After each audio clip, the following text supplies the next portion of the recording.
These Russian generals. You haven't been doing well lately, haven't you? Commander-in-Chief of the Aerospace Forces, Sulovkin, has been missing for 3 weeks. Lieutenant General Zhukov beheaded by Ukrainian missile. Major General Popov is revealed to have resigned. Another Major General, Selevestov, was dismissed from his post. What happened to the Russian generals? Russian General Sulovkin, after the Wagner mutiny. It's been a very long time since I've appeared. Western media previously pointed out that General Sulovkin is being interrogated. Chairman of the Russian State Duma Defense Committee, Kartapolov, recently said Sulovkin is currently resting. Unable to contact him at the moment. We need to know rest in English. An arrest. But the difference is only 2 letters. As the commander of the Russian Aerospace Forces and deputy commander-in-chief of the current war in Ukraine. Not in the public eye during normal times. I'm afraid it's not that simple. But there are some people he can never come back to. I'm talking about Russian Lieutenant General Zhukov. This Lieutenant General has a great status. He is currently the deputy commander of Russia's southern military district. According to a report in the Kiev Post of Ukraine. Late at night on July 10, Lieutenant General Zhukov enters a hotel in Berdyansk. A few hours later, in the early morning of July 11, a flash of light flashed across the dark night sky. Ukrainian Air Force launches a Storm Shadow cruise missile hits hotel, resulting in the death of the Lieutenant General. Lieutenant General Zhukov graduated from the Zhukov Military Academy. Promoted to Marine Corps in 2014. Commander of the 810th Brigade. By 2018 it will be Deputy Commander of the 49th Group Army. In September 2022, in Svartovo Zone.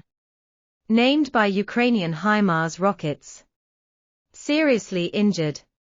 Returned to the team after recovering from injury in early 2023.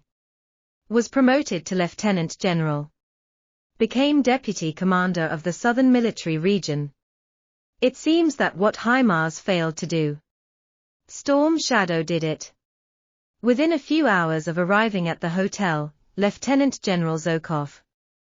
Ukraine launched a beheading campaign. Ukraine dispatches Su-24 attack aircraft. Use Storm Shadow missiles to accurately hit the target. So why was Ukraine able to? What about the confirmed news? The first possibility is the Russian Southern Military District. There are Ukrainian intelligence agents. Lieutenant General Zhukov's whereabouts are completely controlled by Ukraine. The second possibility is that there is a problem with the Russian communication system. Ukrainian intelligence services monitor Russian internal communications. Complete control of his itinerary. Well, this is nothing new. Early last year, Ukrainian artillery attack on Russian command center at Kherson airport. By eavesdropping on Russian communications. Knowing the location of the Russian command. The third possibility is that Ukraine has intelligence agents in the hotel. As soon as the Russian general arrives, there is news from Ukraine. No matter what the possibility is, you can see the entire Russian frontline command system already riddled with holes. Dissatisfied with the Russian command system and Russian Major General Popov on July 12.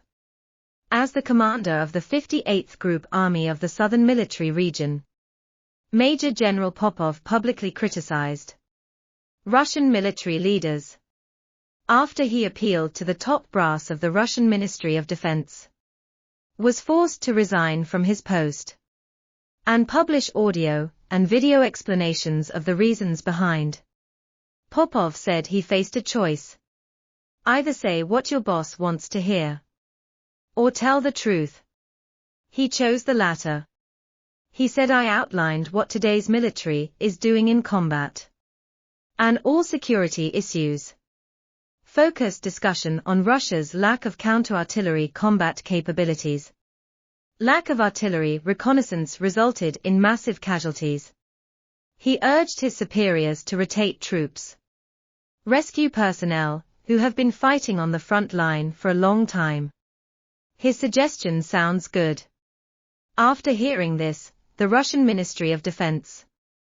But he was fired immediately. Popov said I need to sort out my thoughts. A lot has happened in these 2 days. Now we can say this with certainty. I was detained and dismissed from my post. Lieutenant General Lyman arrived and took over command. He said senior commanders. Apparently he sensed some kind of danger in me. Soon within a day. Concocted an order from the Secretary of Defense. Removed me from my location and fired me. It can be seen from the words of Major General Popov. Russian frontline soldiers are demoralized. Especially when there is no round of military battles. In the Battle of Lausanne between the CCP and Vietnam, and Ukraine in the Donbass War, they all persisted a little bit. It means that frontline troops need to take turns to rest constantly. How many months have you been fighting today? Change it and go to another unit again. Soldiers cannot rest if they are on the front line for a long time.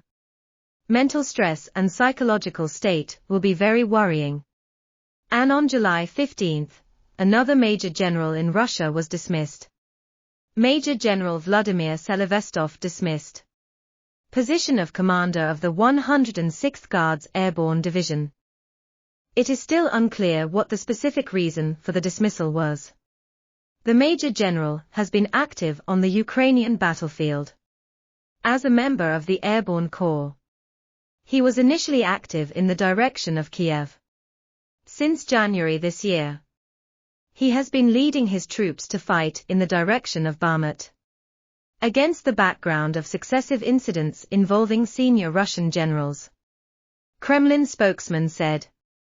Wagner controller Prigozhin and President Putin 5 days after the mutiny. That is, the meeting was held on June 29.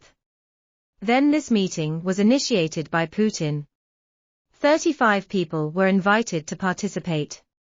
Among them, except Prigozhin, including all of Wagner's field commanders. At this meeting, Putin condemned the mutiny. Negative impact on Russia. And Commander Wagner also explained the reason for their mutiny. And assured Putin they are actually still loyal to Putin and loyal to Russia. Judging from the current situation, Putin and Prigozhin hold talks, trying to fight against Wagner's powerful fighting force. Reach a settlement. On the one hand, it is to shape oneself. The image of a uniting Russian political strongman. I'm afraid the more important reason is Russia's frontline battlefield is tight. We need troops with extensive combat experience like Wagner. Wagner's current combat numbers. Probably around 25,000 people. According to the Russian preparation. This is almost equivalent to 20 battalion-level battle groups. Combat strength of 4 to 5 brigades. Although he claims to be a Wagner mercenary. But its combat strength. And a group army now affiliated with Russia. The troop strength is almost there. What's more, Wagner fought from Africa to Syria. From Syria to Ukraine. It can be said that the combat experience is very rich. For Russia currently. Win over Wagner and reconcile with Prigozhin. I'm afraid it was Putin's choice out of desperation. In just a few weeks, we've seen Russia loses 4 generals. Killed by his own people. Even more than those killed by Ukraine. And more importantly, the attitude of the Russian Ministry of Defense in handling the issue. It does not address the issues raised. Rather, it attempts to address the person who raised the issue. Major General Popov was dismissed from his post for making suggestions. Another Major General was dismissed probably for similar reasons. From this point of view, Russia and Western Korea are of the same origin. Since we can't solve the problem, then we have to get rid of the person who raised the question. This is the Wealth Accumulation Channel. See you in the next episode.